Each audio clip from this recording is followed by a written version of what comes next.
দেখতেছি যে এই উপদেষ্টাদের মধ্যে চুলাইয়ের কোনো স্পিরিটই নাই।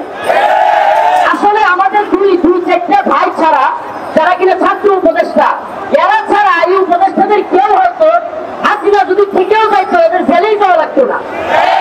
অতএব আমাদের বক্তব্য একেবারে পরিষ্কার, সুস্পষ্ট কথা, যে হাসিনা সাতরা চত্বরে শত শত হাজার হাজার তসবিহ দ্বারা তাহাজ্জুদ মুসল্লিদের উপর গুলি চালিয়েছে, তাকে অবশ্যই তাকে এবং তার দলকে বিচারের আওতায় নিয়ে আসতে হবে।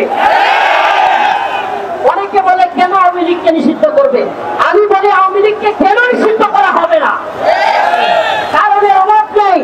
রাতের গভীরে তাহাজ্জুদরত নামাজরত তসবিহ হাতে থাকা মুসল্লিদেরকে গুলি করে হত্যা করেছিল আওয়ামী লীগ। পিলখানায় সেনাবাহিনীকে হত্যা করেছে আওয়ামী লীগ, জুলাইবাদের ভাইদেরকে হত্যা করেছে আওয়ামী লীগ, সিরাজের এমপি করেছে, ধর্ষণ করেছে আওয়ামী লীগ ছাত্রলীগ, আপনাকে হত্যা করেছে আওয়ামী লীগ ছাত্রলীগ। কারণের অভাব নাই। অতএব আমাদের স্লোগান একটাই, দিল্লি না ঢাকা।